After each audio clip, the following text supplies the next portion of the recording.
Dateline, Orange County, California. Just when it seemed like Governor Gavin Newsom was emerging from recall peril, with his Republican opponents lacking name recognition or political gravitas, and Newsom's own pandemic regulation skirting jaunt to the French Laundry restaurant becoming a distant memory, here comes fresh reason to think the California Democrat might still be in hot water. So writes Helene Olin for the Washington Post, where she's a contributor. I should say she's also the author of Pound Foolish, Exposing the Dark Side of the Personal Finance Industry, and co-author of The Index Card, Why Personal Finance Doesn't Have to Be Complicated. Joining me now from Orange County, California. Thank you so much, Helene. I really appreciate what you wrote for the Washington Post. And I hope that 3,000 miles away and all across country, you can explain to me, what is this all about? Here's the big picture question I have. When I think of recall, I think of impeachment. They're not literally the same, obviously, but I think here's someone who's done a single act or a series of acts so heinous that it necessitates throwing them out of office. Is there a single act that Gavin Newsom is being held accountable for? Not really. I mean, recall is kind of a thing that just goes on in California. There's always recall petitions floating around. I was actually trying to count this up yesterday, and there's currently recalls against various LA City Council people. I mean, attempts, I should say, at recalls, right? Petitions going around. Various county district attorneys, including in LA and San Francisco. It has to do with the way the state constitution is written. And I think much to everybody's shock, this recall against Newsom actually succeeded, in part because of a lot of anger over the lockdowns in the fall and early winter of this year. A lot of people suddenly started signing it and the deadlines got extended. So nobody really thought this was going to go much of anywhere. And then all of a sudden, in the past several weeks, a bunch of polls have come out showing that Newsom and his rivals are actually extremely close, and that it's quite possible Newsom could lose this. And everybody's now sort of scratching their heads, or I'm scratching my head, trying to figure out what's going on. And the best guess I've had is that there's this sort of combination going on of a lot of people being still fairly checked out. It's summer. I mean, I've got to tell you, I'm in Southern California. The weather is gorgeous. Don't rub it in. Yeah, I don't want to think about this. Believe me, I'd rather be at the beach too. And then combined with the fact, as I like to put it, the people who hate Gavin Newsom, it's sort of hard to explain, but they really don't like Gavin Newsom. I mean, they are the sort of people, and I am not exaggerating this. You say, "How are you this morning?" when I'm walking my dog and I run into them. And they say, "Looking forward to September 14th when I can vote out Gavin Newsom."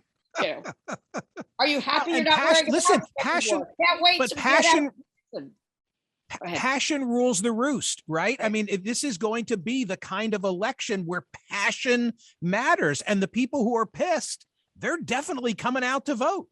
Right. And conversely, and I mean, it seems like the people who are either A, not unhappy, or B, of which there were a lot of people who kind of don't like Newsom, because I will say he's not been the most popular guy in the past several months. And he's not very well liked in Southern California for reasons that are sort of probably complex and mysterious at the same time. They're just kind of indifferent. And, as you said, passion rules.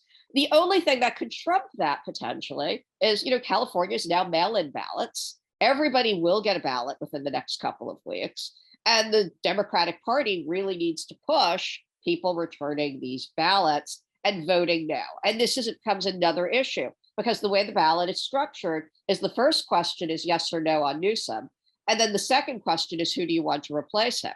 Now, even if you vote no, you say, you just don't like him and you think you're sending a message. But if you are, in fact, replacing him right at that spot, even if you don't vote for a replacement.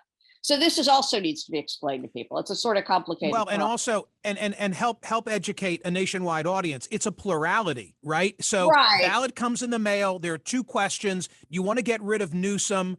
And if a majority say yes, then it doesn't matter how many votes the top vote getter gets. I mean, it could be, 16%, because you've got 40 some who are running, and that person would be the next California. Okay, that person would be the next California governor. Right, exactly. And right now, the leading rivals, and by the way, Newsom's name is not in the second group. You can't, that's not allowed. Interesting. So, the leading rivals are almost certainly Larry Elder, the radio host. And this is becoming again a celebrity thing, right? He's a known quantity. Nobody knows anybody else really. I mean, that's what it seems to be, because he only announced he was running about a month ago. So before that, nobody had even thought of him as California governor. And all of a sudden he's leading, though, again, by a plurality, and a fairly smallish one, not like a 49% one. And, is he going to win?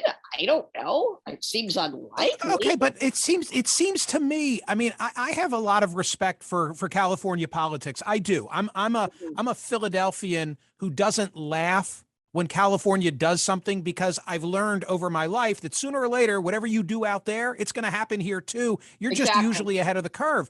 But from a philosophical standpoint, this recall idea, which is not available to many states to hold accountable their governor, it makes me unsettled. I'm not here to carry, by the way, any water for Newsom. What I'm about to say has nothing to do with him.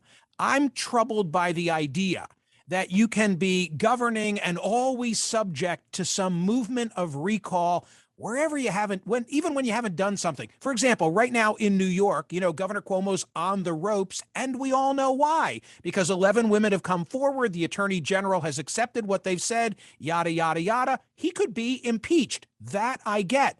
But Newsom, from 3,000 miles away, I mean, is this because he went to the French Laundry? If he hadn't gone to dinner at the French Laundry in Napa, would we be having this conversation?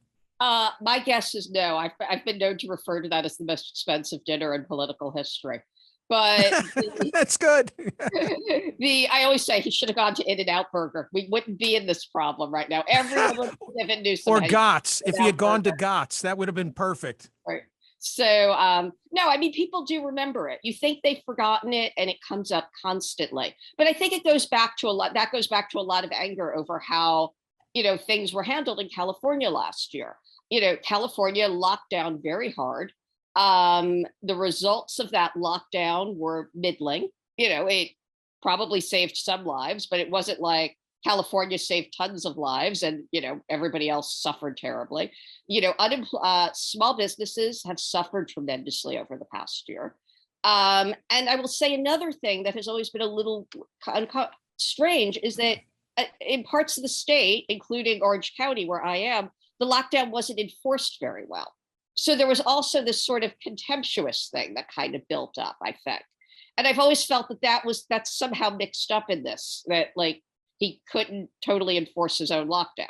And that has played into some of this. So that's also a factor.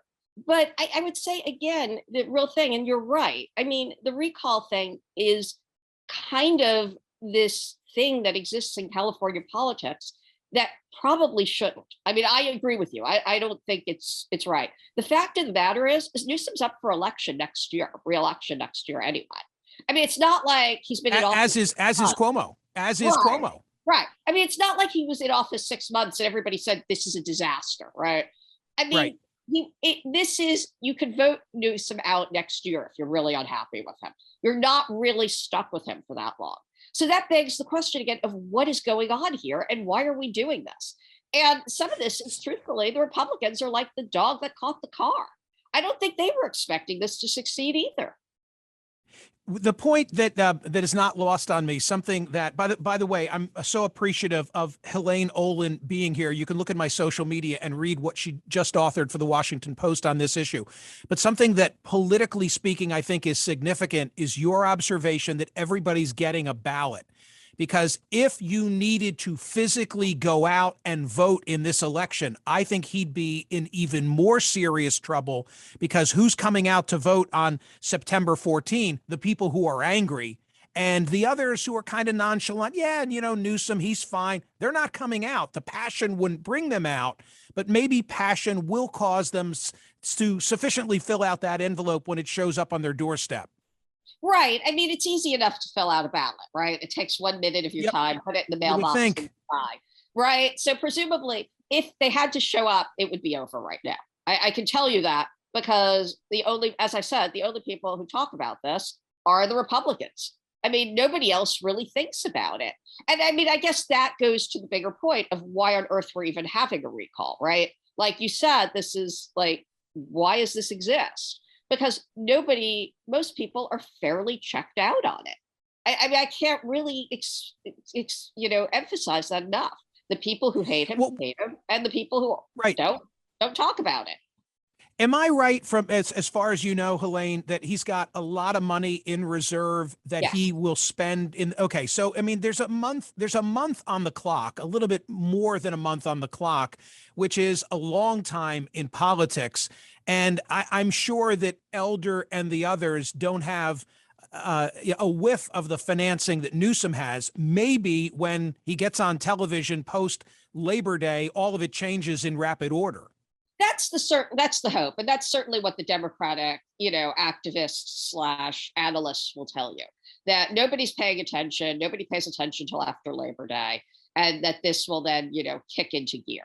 And the equivalent example on the East Coast would be how Andrew Yang was leading in the New York City mayoral primary for several months. When it didn't and matter. Suddenly, in like the last 6 weeks, everybody starts Yeah. paying attention, and they're like, "Wait a second, this guy's never run anything more than a small business, right?" Right. And so that's the argument. The fear again is that Newsom can be a guy, per the French Laundry, who gets in his own way. And August in California, traditionally entering fire season, entering rolling blackout season, entering schools are supposed to be reopening this month. Los Angeles Unified, San Francisco Unified are the week of August 16th. If they don't reopen properly, or if there are huge glitches, how will that impact Newsom? Helene, thanks so much for the insight from Orange County. I really appreciate it. That was extremely well done. Thank you very much for having me on.